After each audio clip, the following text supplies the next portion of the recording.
모공이 커지는 원인, 그러다 보면은 모공이 점점점 늘어날 수밖에 없어요. 너무 과도하게 하면요 피부 장벽이 무너져요. 열 모공을 키우는 최악의 습관, 모든 분들이 다 강조를 하시는데 울긋불긋해지면서 따갑더라고요. 당장 갖다 버리세요. 뜨거운 물로 모공을 열어서 모공 속을 깨끗이 청소한 다음 찬물로 하면 모공이 닫혀지지 않을까요? 절대 말도 안 되는 소리예요. 까만 색깔 붙였다가 떼는 코팩 있거든요. 오히려 이게 피지가 일시적으로 제거되는 것처럼 보이긴 하는데요. 그리고 모공을 막는 화장품이 있거든요. 모공에는 이게 좋다라고 모든 분들이 다 말씀하시는 성분이 하나 있는데 바로 결국엔 피부 장벽이 손상이 되죠. 그냥 이렇게 해주세요. 그러니까 겉에 이렇게 하시지 마시고 MTS 관리를 좀 많이 하시거든요. 집에서 뭐 앰플 바르고 바늘로 침투하고 하면 안 되는 피부가 또 있거든요. 절대 하시지 말라.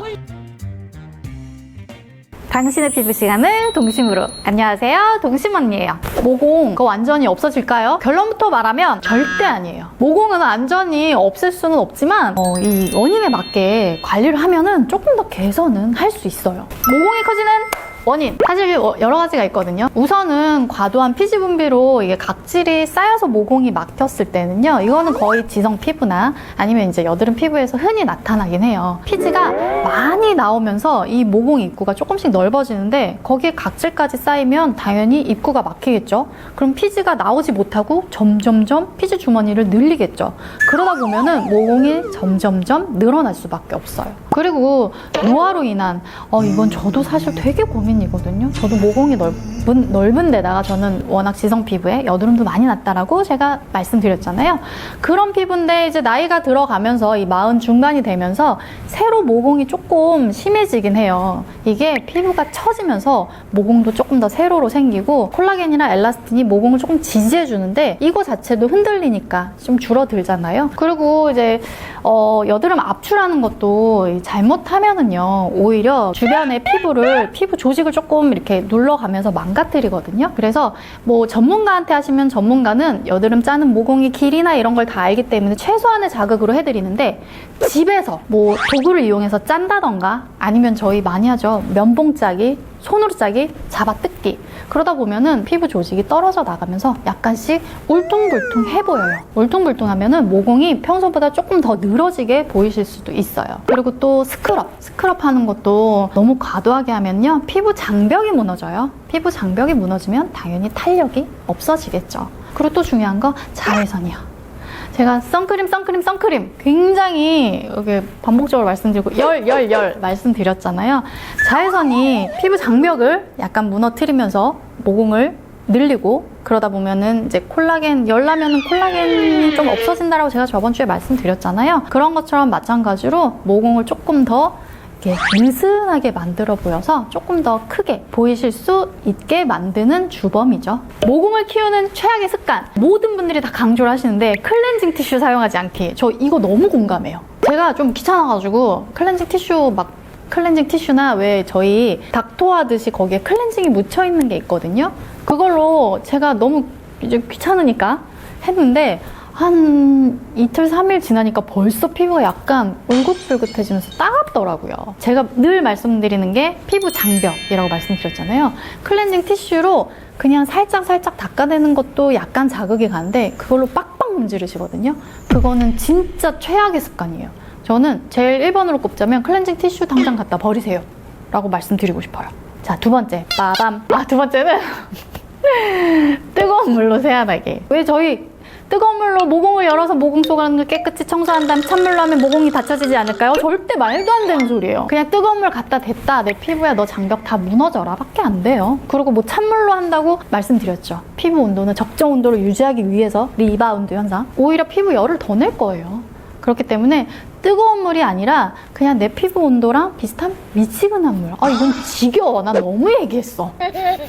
그리고 요거 혹시 피디님이나 카감님 해보셨어요? 옛날에 저희 되게 유행했던 게 코팩. 그 까만 색깔 붙였다가 떼는 코팩 있거든요. 해보셨죠? 그거 굉장히 희열했어요. 그거 하고 딱 떼면은 이 까만 거에 피지가 송송송 바뀌는 거 너무 희열을 느끼거든요. 근데 그거 진짜 안 좋아요. 요즘 잘 못 보셨죠?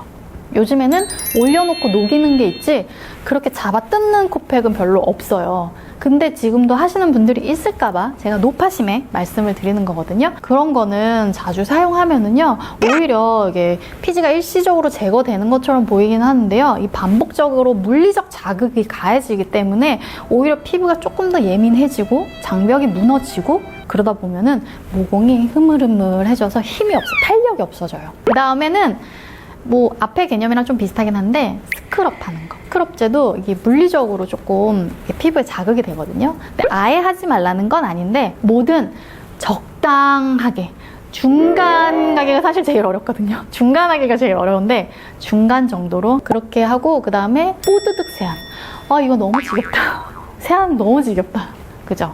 뽀드득 세안, 장벽 무너져요. 아시죠? 제일 좋은 건 약산성. 그렇지만 피지 분비가 많으신 분들은 방화 성분이 들어간 걸로 부분적으로 사용을 해서 일주일에 한두 번 정도, 내가 너무 심하다 그러면은 뭐 일주일에 두세 번 정도 부분적으로. 왜냐면은 여기에 막 저 여기 모공이 늘어났어요 하는 사람은 없거든요. 모공은 거의 T존이랑 나비존이에요. 여기만 집중적으로 여기 해주시는 게 좋을 것 같아요. 그리고 얘도 지겨워. 선크림 바르기. 무조건 선크림 바르기예요. 자외선 때문에 이제 콜라겐이나 엘라스틴이 손상이 돼요.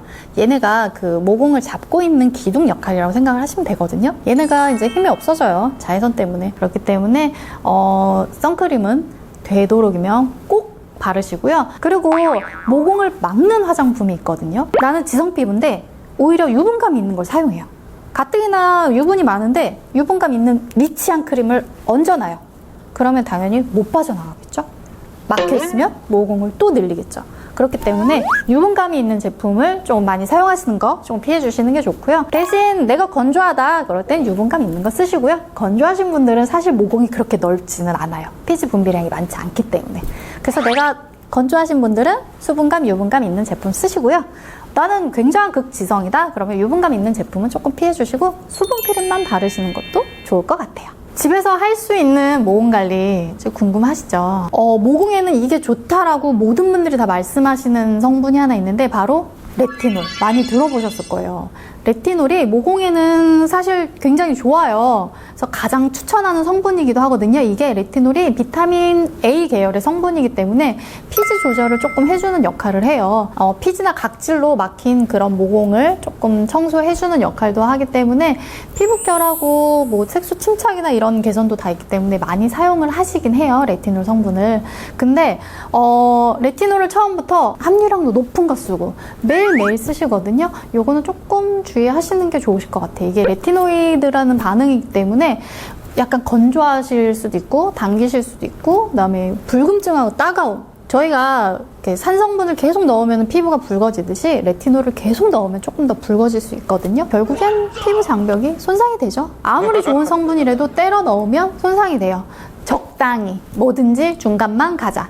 그래서 처음부터는 너무 강한 그 함유량을 쓰시지 마시고요. 처음에는 일주일에 한두 번 정도만 사용을 하시고 적응이 되시면 조금 늘려 가시는 걸로 하면 될 것 같고요. 그리고 레티놀은 아침에는 바르시지 마세요. 저녁에만 발라주시는 게 좋고요. 아침에는 수분감 있는 크림으로 바르시고 자외선 차단제 꼭 발라주시면 되고요. 제가 피지에는 바하 성분이 좋다라고 말씀을 드렸잖아요. 뭐 폼클렌징으로 폼클렌징으로 씻어낸 다음에 레티놀을 사용하는 거는 괜찮거든요.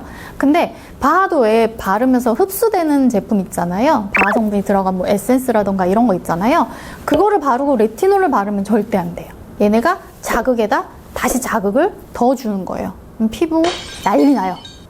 절대 안 돼요. 그래서 내가 오늘은 유분감을 조금 잡고 싶어. 그럴 때는 바하 성분이 된 에센스를 사용하시고요. 나는 오늘은 레티놀을 사용하고 싶어. 그럼 레티놀만 사용을 하시는 거예요. 두 개 같이 쓰면 안 된다. 그리고 요거는 제가 피부가 예민하신 분은 사실 레티놀 사용을 권해드리진 않거든요. 근데 제가 또 아는 성분 중에 바쿠치올이라는 성분이 있어요. 바쿠치올은 레티놀 계열 제품이랑 조금 유사하긴 한데요. 조금 더 안정적으로 사용을 하실 수가 있거든요. 레티놀을 처음부터 쓰시기 힘들고 피부 장벽이 예민하고 그러신 분들한테는 약간 바쿠치올 계열의 제품을 먼저 사용을 하고 그런 다음에 괜찮다 하면 넘어가도 되고요. 나는 바쿠 치료만 써도 괜찮다 하면은 그거 그냥 쓰시라고 말씀드려요. 세로 모공은 노화 때문에 된다라고 말씀을 드렸잖아요. 그래서 얼굴만 띡 모공 관리 하세요라고 말씀드리면은 조금 부족한 것 같아요. 피부가 어디에 붙어 있죠? 근육에 붙어 있죠. 근육이 처지면 피부 처지겠죠. 그럼 어떻게 해요? 근육 올려줘야겠죠. 얼굴 근육도 이 두상에 연결이 돼 있어요. 그래서 저는 그냥 얼굴만 띡 관리하세요 이것도 좋지만 이제 근본적으로 근육을 조금 제자리로 좀 올려주자. 그래서 얼굴 관리만 끝내지 마시고 저희 두상 관리도 좀 같이 해주는 게 좋아요. 이런 갈사로요.